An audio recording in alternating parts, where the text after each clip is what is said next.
Nizamabad Bharatiya Janata party జిల్లా కార్యాలయంలో అటల్ బిహారీ వాజ్పేయి శత జయంతి ఉత్సవాలు ఘనంగా నిర్వహించబడినాయి.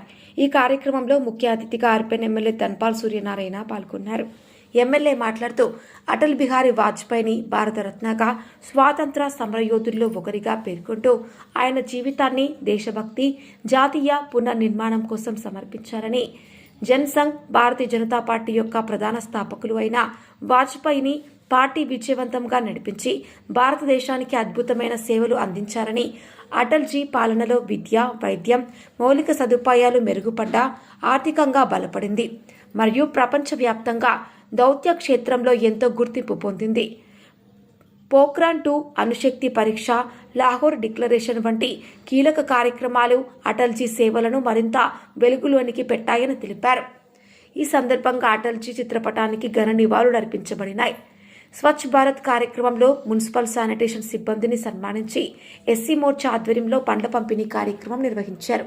కార్యక్రమంలో రాష్ట్ర ఉపాధ్యక్షులు ఎండల లక్ష్మీనారాయణ, న్యాలం రాజు, బీజేపీ కార్పొరేటర్లు, మండల అధ్యక్షులు, నాయకులు, కార్పొరేటర్లు, కార్యకర్తలు పాల్గొన్నారు.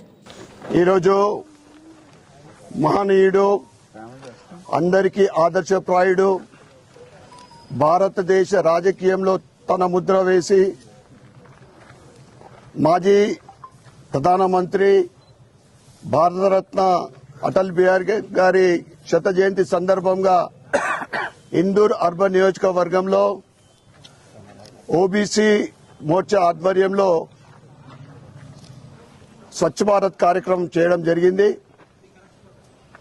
ఏదైతే అటల్ బిహారీ వాజ్పేయి గారు 3 సార్లు ప్రధానమంత్రిగా ఉండి అనేక సంక్షేమ పథకాలు, సంస్కరణలు, జాతీయ రహదారులు కానీ దేశ అభివృద్ధిలో భాగస్వాములు అయ్యే విధంగా తన వాగ్దాటితోటి ప్రజలను చైతన్యపరిచి సమాజ సేవ లక్ష్యంగా తన జీవితాన్ని మొత్తం అంకితం చేసి ప్రజలని ఉత్తేజపరిచిన మహనీయుడు.